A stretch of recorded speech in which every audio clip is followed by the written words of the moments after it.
Bueno, ya son 300 días en que los alumnos dejaron de ir a clases. Inicia este reto, como lo podríamos llamar, de la cantidad de niños que asistirán a clases presenciales. Y hay una realidad, que padres y madres están temerosos, están preocupados de qué podría pasar en esta situación. ¿Hasta qué punto podríamos estar transmitiendo este temor a nuestros hijos? Bueno, vamos a ahondar en todo lo que se refiere a este tema y hoy está con nosotros la doctora Erika Salazar, quien responderá a esa cantidad de dudas que tenemos todos al respecto. Doctora, muy buenos días. Buenos días, muchas gracias. ¿Podríamos, doctora, estar como papá y mamá trasladando, transmitiendo esos miedos a nuestros hijos de este regreso a clases? Sin duda, el ambiente en el cual nosotros nos desarrollamos nos permite absorber y crear una serie de condiciones en nuestro cerebrito que van a determinar nuestra realidad. Estar en la casa todo el tiempo para los niños representa hoy por hoy un reto porque tienen que adaptarse a nuevas condiciones, tienen que estar aprendiendo de cosas que normalmente ellos no hacían o que no solían tener que desarrollar. Y si tenés un ambiente familiar que es conflictivo o que resulta estresante, ese estrés se va a transmitir a los hijos. E independientemente de la edad, de la edad que tengan los hijos, pero cuando estamos en la niñez y en la adolescencia, todos esos circuitos cerebrales que van a determinar nuestra capacidad de mantener el estrés, de aprender, de memorizar, se están formando. Y si tenés un ambiente hostil que genera estrés en el niño o en la persona, independientemente de la edad, pero sobre todo cuando estás en proceso de desarrollo, puedes tener consecuencias muy negativas en el manejo de emociones, en la capacidad de aprendizaje, en las posibilidades de socialización que van a tenerlos. Entonces, sin duda, tratando de responder a su pregunta, en efecto, la ansiedad o las preocupaciones que tiene la familia se va a trasladar a todo ese núcleo. Ahora, en todo este proceso y en toda esta cantidad de meses, ¿verdad? Los chiquillos, digamos, en este proceso de estudio a nivel virtual, el dejar de socializar con sus contemporáneos, de alguna manera ha repercutido, tiene su peso, tiene ¿verdad? Sus resultados, no voy a decir negativos, pero de alguna manera cosas que quisiéramos cambiar en esta nueva etapa. Sin duda, nosotros estamos hechos para socializar. Nuestro cerebro necesita esa socialización. Hay una hormona bien interesante que es la oxitocina, que se libera cuando existe este contacto. Pero esa oxitocina no solo es necesaria porque nos hace sentir felices o nos hace sentir bien, sino porque es una hormona que también nos permite manejar mejor y controlar emociones, controlar ansiedades, ser colaborativos, ser empáticos. Entonces, la falta de socialización, no solo en los niños, no solo en las personas jovencitas, en los adultos mayores, en usted y en mí, genera un efecto negativo y sí lo podemos decir sin lugar a dudas. Hay que cuidarse, por supuesto, eso no está en discusión, pero de que va a tener un impacto en nuestra capacidad de responder a las demandas constantes que tenemos, de responder al control de las necesidades, de tomar decisiones de manera asertiva, no lo dude. Y en los niños, ¿verdad? En las personas que están en ese proceso de desarrollo, pues impacta todavía más porque ese cerebrito está en el proceso de formación de circuitos de socialización. Y si no se generan esos estímulos, esos circuitos de socialización que son tan importantes para generar empatía, para tener compasión, para una serie de cuestiones que determinan la personalidad, pues van a estar empobrecidos y podría tener un impacto negativo, claramente. Ahora, una de las preocupaciones de los padres de familia, evidentemente, es que lleguen, ¿verdad?, a los chiquillos a clases y que no puedan tener el comportamiento adecuado para mantener los protocolos, pues, de los cuales hemos venido entrenándolos, si pudiéramos decirlo de esta manera, pero por la emoción, por la misma edad, ¿verdad?, por toda la situación que se da en el trajín de una escuela, de un colegio, no pudieran mantenerse. ¿Hasta qué punto o cuál es su opinión al respecto? Bueno, yo creo que aquí uno tiene que sopesar, ¿verdad? ¿Cuál es el beneficio que va a tener que las personas se integren a actividades para las cuales estamos diseñados versus mantenerse en una condición por el riesgo o el temor de que vayan, ¿verdad?, a representar un peligro y contagiarse? Entonces, claro que existe la posibilidad de que eso suceda, pero hay gente ahí que va a estar supervisándolos, ¿verdad? O sea, la necesidad de que volvamos a una relativa normalidad en donde la socialización, el aprendizaje directo, ver a la cara a la gente pueda estar de por medio, determina que estos muchachos tengan más capacidades de controlar el estrés, que es al final de cuentas una de las consecuencias más significativas de todo este proceso. Entonces son personas que van a estar muy estresadas y ese estrés a la postre genera fatiga y genera alteraciones en el aprendizaje. Entonces ya eso es campo de los psicólogos y de los educadores, pero probablemente van a presentarse en algún momento ciertos problemas de aprendizaje en ciertos grupos de personas quizá más susceptibles, y eso podría estar relacionado con las carencias de socialización. Así que yo creo que es algo que se necesita hacer, ¿verdad? Que necesitamos volver a ese contacto. Podríamos decir que las habilidades sociales, digamos, se afectan en el término de estar encerrados en nuestra burbuja, que muchas veces es solos, muchas veces es con adultos mayores, o incluso en la situación de muchos que ha tenido que, ¿verdad?, que estar padres de familia con los chicos, pero en teletrabajo, y con la situación de que no tenemos todas las facilidades para que ellos hagan sus clases virtuales y los papás hagan teletrabajo, y que esto genera también frustración y estrés definitivamente. Sí, y de hecho esa es una de las condiciones más importantes en desencadenar estrés. Si yo no tengo los elementos que necesito para hacer mi trabajo o para aprender o para hacer las clases, voy a empezar a tener preocupaciones y frustraciones. No estoy lográndolo, no estoy sabiendo cómo hacerlo. Los padres se han enfrentado a retos importantísimos, ¿verdad? Porque le dicen, bueno, mire, haga tal cosa, pero ¿cómo?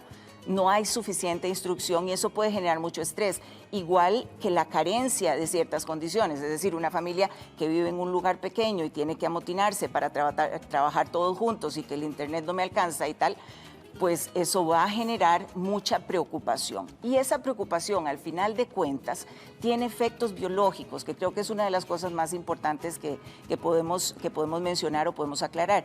Todos estos elementos que asumimos como emociones y que nos sentimos preocupados y nos sentimos estresados, no se quedan solo en ese plano mental, ¿verdad? La mente y el cuerpo son una sola estructura realmente. Entonces, esa preocupación que estamos teniendo se mantiene a lo largo del tiempo, no se resuelve y va a generar cambios importantes en nuestra capacidad de responder a eso y puede terminar con enfermedades, que quizá ahí es uno de los puntos desde la salud que más importa. Sí hay que prestarle atención a estas preocupaciones, a ese estrés, a esa dificultad para resolver, porque si se mantiene a lo largo del tiempo vamos a empezar a ver chiquitos estresados, padres estresados, que yo creo que ya lo estamos viendo, sí, sin lugar a dudas, pero eso puede terminar con personas con depresión, con personas con ansiedad, con personas con fibromialgia, con personas con alteraciones de la memoria. Entonces, hay que darle pelota a este tema. Bueno, que de hecho, siguiendo en este mismo punto, ¿verdad? Hemos visto la dinámica y lo han manifestado muchos de los padres de familia que nos escriben a diario, digamos, a las redes de nuestro programa, de esa situación de estar en teletrabajo, estresados, algo sale mal en el trabajo, me dijo mi jefe o algún compañero algo mal que me estresó más, y con quién termino desquitándome o con quién termino de sacar esas cosillas negativas que a veces no las manejamos, con nuestros hijos que están ahí, ¿verdad? Que terminamos desahogándonos de una manera que no sería quizá la adecuada. Entonces vamos a traer como efecto todo lo que usted comenta.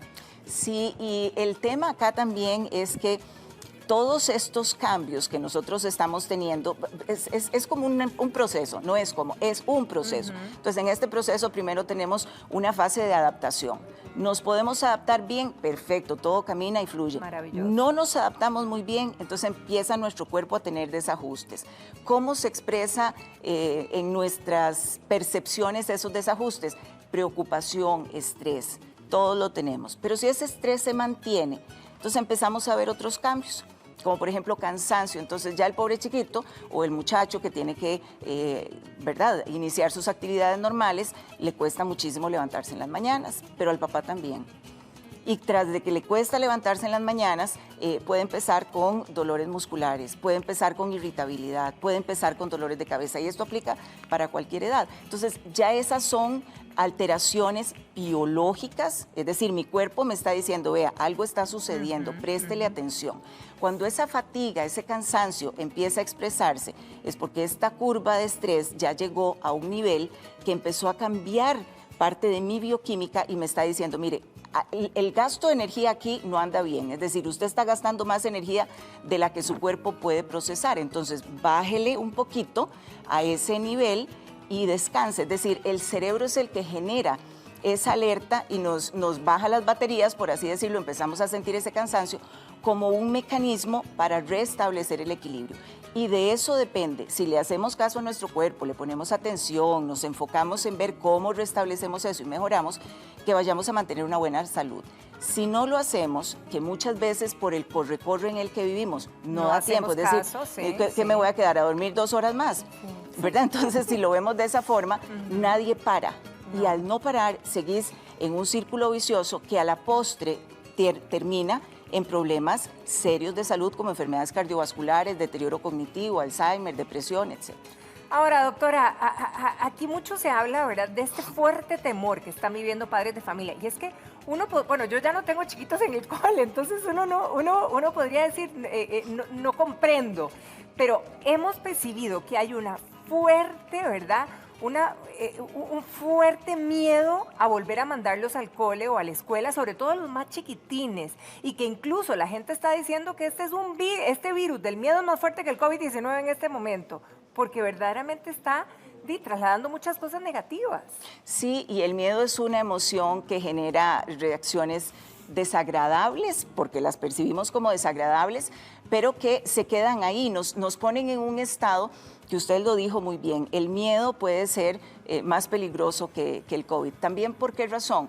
Porque nos pone en una situación de alerta que es imaginaria, es decir, la realidad es que hay una situación sobre la cual tenemos que tomar medidas, pero si nosotros vivimos sobre el miedo, activamos todo lo que es este sistema de protección que tiene mi cuerpo y empieza mi cuerpo a ponerse en un estado de alerta y de defensa. Y así pasamos. Entonces la gente empieza a no dormir, ¿cierto? Empiezan con problemas de gastritis, empiezan con contracturas, empiezan con mucha reactividad. Eso que te vuelven a ver y ya está uno reactivo. Hipersensible. Sí, exactamente. Claro. Entonces, esas son reacciones propias del miedo, porque el miedo enciende en mi cerebro el chip de la supervivencia. Mi cerebro no sabe si ese miedo es real, es decir, si estoy aquí con una carga de virus enfrente, real, o si simplemente es la idea que yo me estoy haciendo. Entonces, reacciona ante eso de la misma manera y empieza a producir alteraciones muy significativas. Y ese miedo que usted como padre tiene se transmite a los hijos. Ahora, doctora, a este miedo hay una preocupación que sí ha sido real para la mayoría de las familias en nuestro país, que ha sido el problema financiero, ¿verdad? Claro. Evidentemente todos hemos pasado por ahí y seguimos pasando por ahí porque ha sido muy dura esta pandemia en la parte económica. Y uno lo habla con el esposo, lo habla con la mamá, el papá, qué sé yo, pero esto cunde igual en los hijos, ¿verdad? Y se permea, se oye, y esto también, evidentemente, pues, se contagia esa situación de preocupación. Sí, y es que hay una cuestión interesante en el comportamiento humano, y es que no todo se transmite solo a través del lenguaje hablado, ¿verdad? Sí, sí. Entonces, si a nivel familiar existe esa tensión, uno crece viendo las caras, tenemos ¿verdad? Todo el chip diseñado para eso, desde que somos bebés, ¿verdad? Uno ve la cara de la mamá y empieza a leer emociones. Lo mismo pasa en los niños, en personas que tienen algún tipo de discapacidad, leen eso. Entonces mis facciones, mi tono de voz, el movimiento de mis manos, nunca va a ser el mismo si yo estoy con esa preocupación porque no tengo cómo pagar la casa al final de mes, que si estoy tranquila y relajada tratando de llevar las cosas. Entonces, claro que se transmite. Hay una situación financiera que es problemática para muchas familias y esa situación, aunque muchas veces se trata de disimular, se extiende más allá de lo que yo generalmente puedo controlar. Uno piensa que uno controla las cosas y tal, eso no es tan cierto, funcionamos más en automático de lo que pensamos, ¿verdad? Entonces de repente tengo una preocupación, estoy por ahí pensando, estoy así sonriendo, pero tengo una ceja levantada y el niñito que me ha visto toda la vida se da cuenta y eso es una señal de alerta, lo pone en alerta también y le genera una tensión. Doctora, si usted nos pudiera dar las recomendaciones, ¿verdad? A pocos días de empezar las clases y evidentemente lo que usted manifiesta es totalmente cierto. Si los chicos nos leen, o sea, cuando uno levanta una ceja o se pone un poco seria, ya los chicos saben cómo uno está, qué está pensando y cómo posiblemente vaya a reaccionar. ¿Cómo pudiéramos darles confianza, ser positivos en todo este previo, ¿verdad? Para realmente darles eso que nosotros queremos. Yo creo que la información es una herramienta poderosa.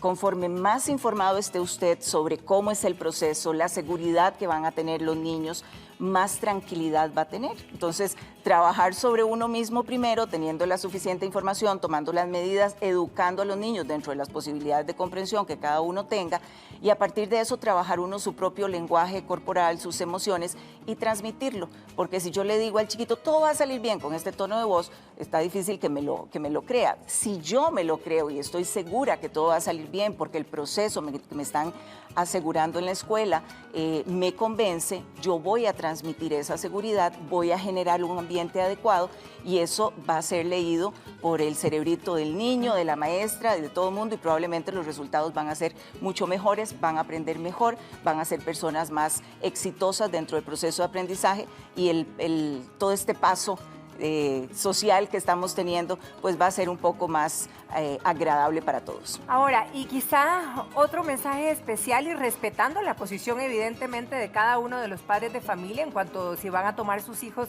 el modelo de híbrido o el modelo virtual, se van a quedar en ese 100% virtual. ¿Cuál pudiera ser el consejo también para este grupo de padres de familia? ¿Te refieres a los que...? A los que definitivamente dicen, no mando a mis hijos a presencial, que se queden en casa virtualmente. Bueno, si es así, aseguren de tener las condiciones adecuadas para que el aprendizaje sea eficiente. Porque si yo digo, no, definitivamente, y se queda aquí, pero le tengo una mesa en donde el chiquito tiene que pasar así agachado para poder aprender, o no tiene las condiciones adecuadas en el hogar, o está en el hogar y está escuchando discusiones, por favor, piénselo, ¿verdad? Si lo van a mantener ahí, porque es su convicción, lo cual es respetable, pues dé las condiciones para que el ambiente de aprendizaje sea ideal y esa persona sea capaz de aprender. El ambiente es determinante para que un individuo aprenda, y eso está más que evidenciado. Un ambiente positivo hace que nuestras neuronas conecten más adecuadamente, que tengamos más sinapsis, que tengamos suficientes estímulos, que tengamos elementos a los cuales tomar para poder aprender. Si es un ambiente pobre, mi cerebrito no va a poder desarrollarse de la misma manera y va a ser, ¿verdad? Va a ser más limitado. ¿Aprender entre niños es más fácil que aprender solo? Sin duda, ¿verdad? El aprendizaje es un compartir. Yo aprendo cuando vengo y converso con usted, o usted aprende cuando conversa con otra persona. Así funcionamos. Entonces, el aprendizaje depende de la interacción, ¿verdad? Sobre todo porque nos permite aclarar dudas, nos permite afirmar nuestras ideas o que nos las contradigan. Entonces, sin duda, entre niñitos, pues van a compartir cosas, se van a divertir, van a reírse, y eso definitivamente que va a mejorar la capacidad de aprendizaje. Doctora, con muchísima esperanza de esa vuelta a clases y de que todo salga muy bien para nuestros chicos. De verdad que muchísimas gracias por estas palabras alentadoras para papá y mamá, y que con toda la confianza, ¿verdad?, puedan seguir avante pues en el crecimiento de sus hijos. Le agradezco mucho el haber venido a conversar con nosotros. Que pase un feliz día. Igualmente.